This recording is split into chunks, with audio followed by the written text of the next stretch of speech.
نفسي أي بنت أو ولد قبل ما ياخد كارد من أي تطبيق من تطبيقات القروض يقرا التعليقات بتاع الناس اللي سبقته. ايجي لون. لو مهتم بجديد ومفيد في عالم التطبيقات اشترك في قناتي وأنا هقولك وظيفة كل تطبيق ومزايا وعيوب.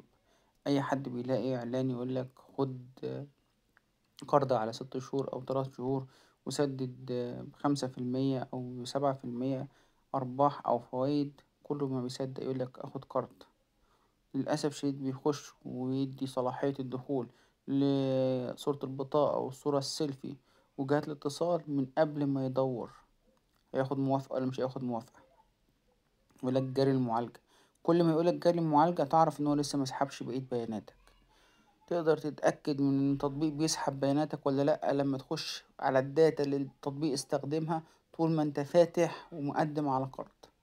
ممكن تلاقيه واخد منك جيجا 2 جيجا بيانات، فيديوهات، صور، جهات اتصال. وبعد كده تلاقي كل الناس بقى اللي دخلت على التطبيق واتنصب عليها او ما خدوش كارد يقولك ازاي احذف حسابي من التطبيق، ازاي الغي بياناتي من التطبيق. للاسف ما فيش اي وسيله لحذف حسابك ولا بياناتك من على اي تطبيق من تطبيقات القروض الشخصيه، لان هم خدوها عندهم داتا.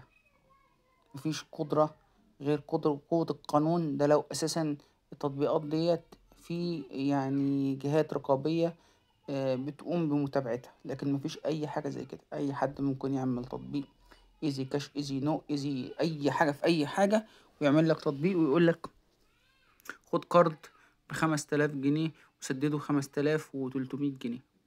انت ما بتصدق، لكن الحقيقه ان هو بيديك قرض ب400 جنيه او قرض ب600 جنيه، يديهم لك 400 جنيه وتسددهم 600 جنيه، يعني نسبه 35% فايده وفتره 5 ل7 أيام.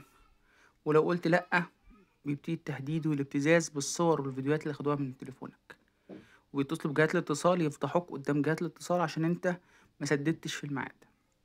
يعني اللي بيخش مرة بيندم ويكتب لي في التعليقات في القناة ازاي احذف حسابي، ازاي احافظ على بياناتي، ازاي احذف بياناتي من عندهم.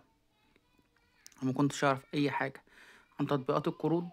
تطبيقات القروض لازم تسمع قبل ما تخش، مش تسمع بعد ما تخش، لان مفيش وسيلة لحذف بياناتك من عندهم نهائيا. شير ولايك وسبسكرايب للقناة وللفيديو عشان غيرك يعرف قبل ما يخش.